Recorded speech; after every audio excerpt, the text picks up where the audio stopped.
Welcome, welcome, welcome, welcome to another episode of Steppa, the Flatbush Don TV, where we don't glorify the streets, we learn from them. Doing the same thing over and over and expecting a different result is insanity. Now we have to ask ourselves, are we insane? How you feeling today, family? You good? As long as you good, I'm good. Today I want to talk to you about environment and how the environment shape you.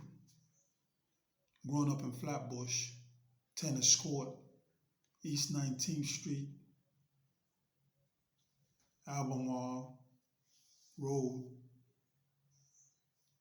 I never realized how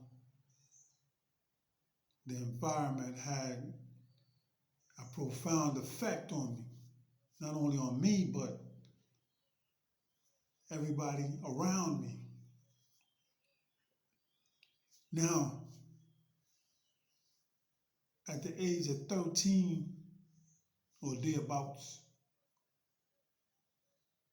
you start becoming conscious. You start seeing yourself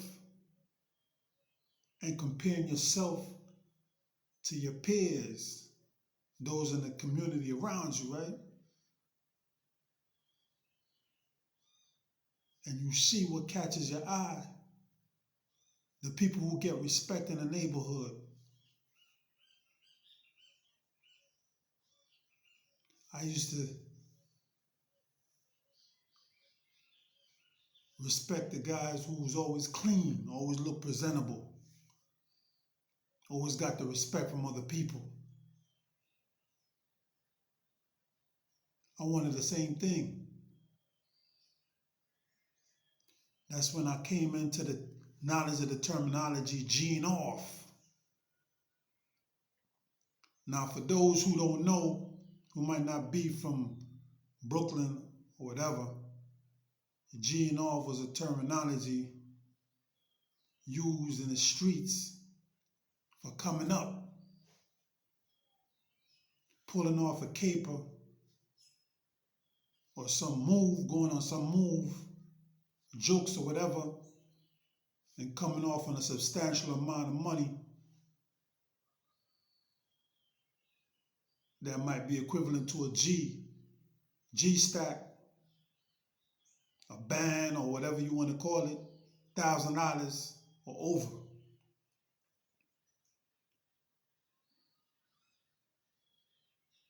Now, at this time during the 80s, there was a certain amount of options growing up in Flatbush, because I could only speak about Flatbush, because that's where I grew up at, that was available to the youths, as far as my knowledge is concerned. Number one,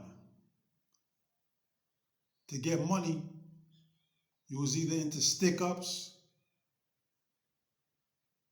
strong arm robbery,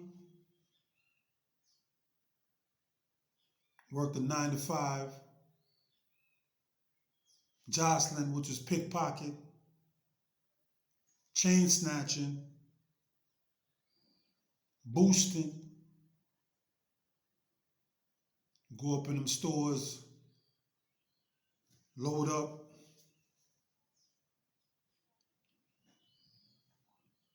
different strokes to different folks. And then you got the scammers. You got the drug dealers selling weed, pills, coke, angel dust. Then you got the gun sellers, the gun runners.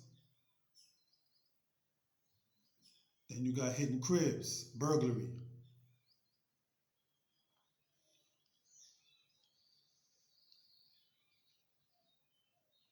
As I said before, when I became conscious and wanted to get fly and understood that I equated getting dressed up, looking presentable, with being respectable, getting respect in the community from my peers. So we start hitting cribs.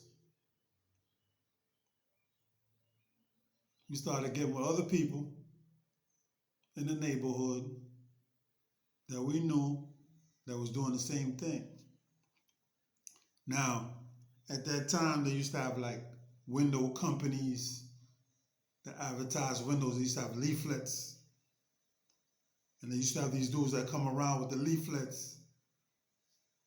They want you to put stuffed mailboxes with these leaflets, and then they give you a certain amount of money. You know, they be playing because we youths, so they be trying to play us, right? But we had another agenda in mind. We got the leaflets and used the leaflets as cover for being in the building. So we gained access to the building using the leaflets. Sometimes we wasn't putting it in the mailboxes. We go to individual apartments and knock on the door or ring the bell to see if the individual was home. Once we didn't get any response, we pull out stacks of keys. Now on these stacks of keys, we had busters. What we call busters was keys that was proven to open certain doors with ease. Those was called your busters. They had Lockwoods, Magic Eye, Seagulls, all different kind of brand keys that went to certain locks. And what we do is, when one person ring the bell, the other person is looking underneath the door to see if any movement is going on inside.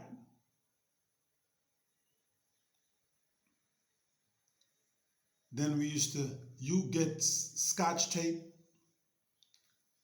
and put it on the peepholes on everybody's apartment, so that when they do look through the peephole, they can't really see nothing clear. The vision would be blurry, so they can't really identify anybody. You see? So now we get the busters. We might have 2, 3 apartments going at the same time. We're trying to get up in. We're using the busters, trying to turn the tumblers, manipulate the tumblers so that we could turn it and open up the door. Once we get in, everybody pick a different room. My favorite room,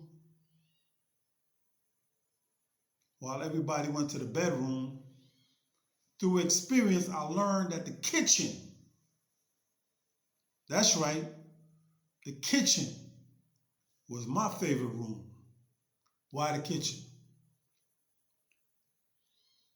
That's where people stash things that they didn't want you to find. The first thing I go, or the first place I go, once we get in, I call the kitchen. Yo, I'm taking the kitchen. Somebody else go in the bedroom. Somebody go in the living room. At that time, DJ equipment, everybody wanted to be a DJ. So whoever went to the living room took all the stereo equipment and all that and stacked it by the door. Whatever we was taking, they stack it by the door. TVs, VCR, whatever. They stack it by the door. We didn't have no cars at that time. So what we do is we might put everything in the trash bags and this and that and call. We had certain cab companies that we dealt with. But back to the kitchen.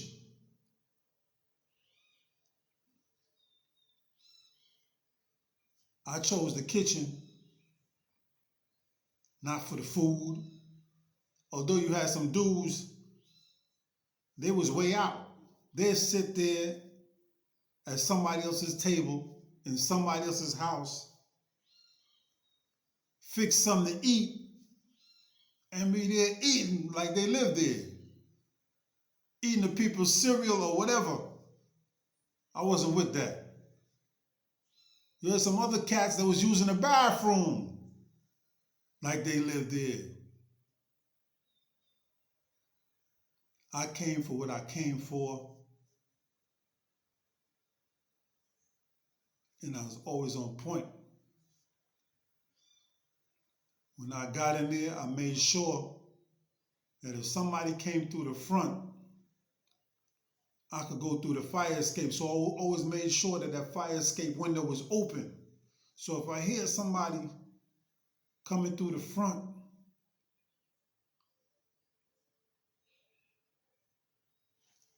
I could leave through the fire escape window.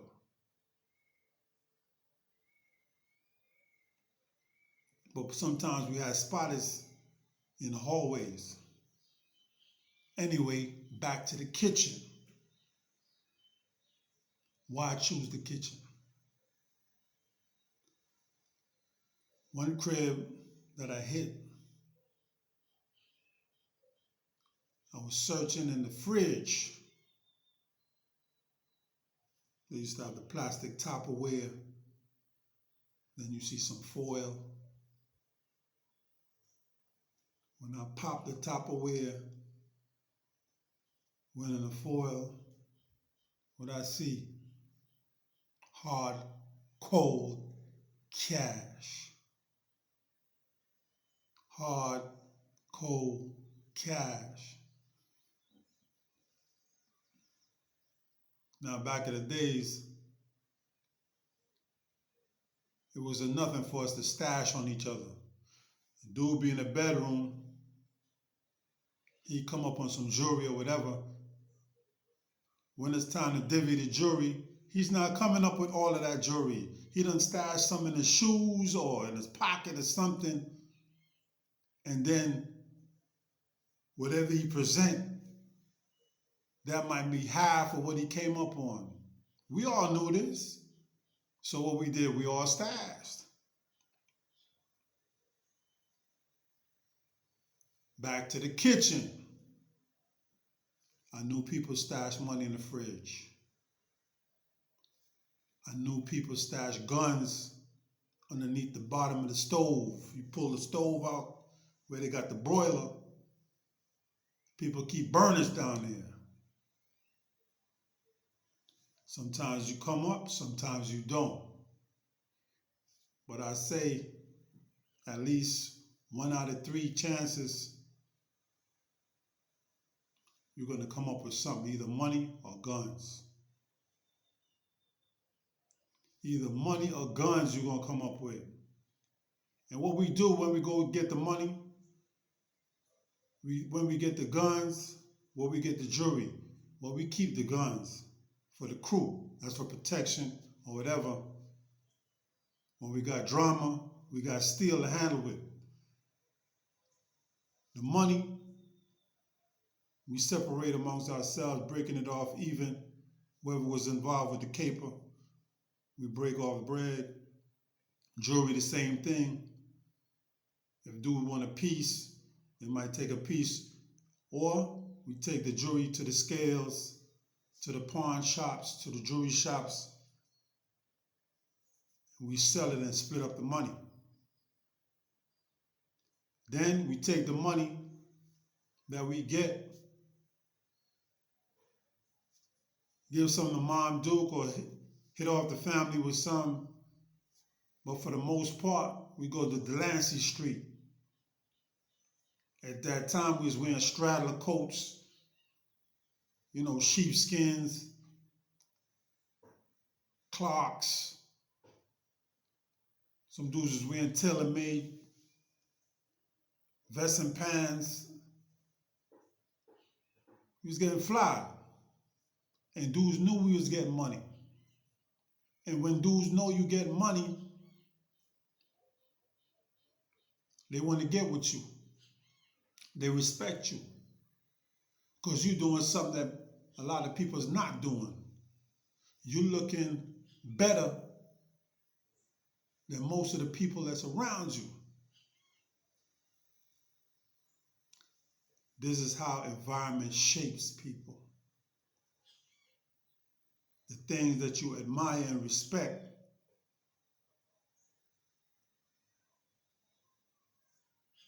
you think is the right way to go. But looking back in retrospect, looking backwards,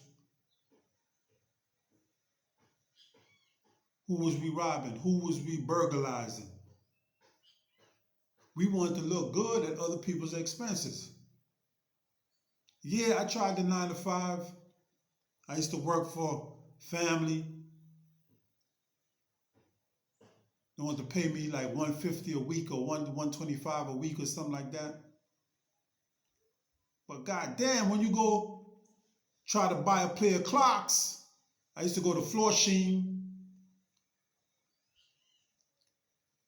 Pair of clocks at that time was damn near like $80. Sometimes more, depending on what brand you get. Either I used to wear Platinumores, Wallabies, Desert Boots. It depends on what style you get. Pay more. You want to get the straddlers, the leather fronts, suede fronts.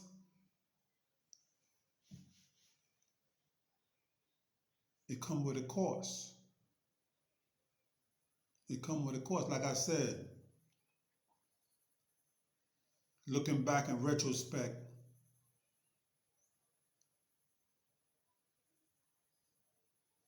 we became parasites in the community because we was feeding off the community.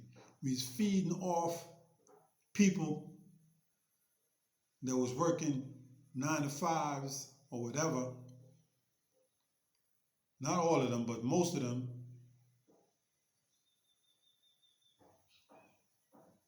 And we was feeding off of them. Was it right or wrong?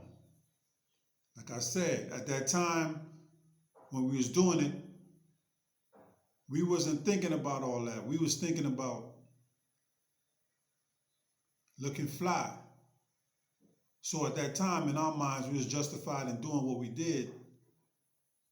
But in retrospect, looking back now, back then, and I know that I'd be pissed off if somebody came in my crib and robbed me for the things that I spent so long trying to acquire. And they just can't come in a couple minutes and clean you out. I'd be pissed off, wouldn't you?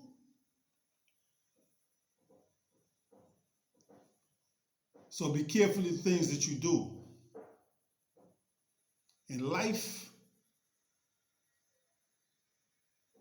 we do things and we're not conscious how it affects other people. Think. Don't do to people what you don't want done to yourself. Like I said, we're not here to glorify the streets. We're here to learn from them. This your brother, Steppa the Flatbush Don, on Steppa the Flatbush Don TV. Like, share, subscribe. Help the channel to grow. Peace, love, stay free, stay strong.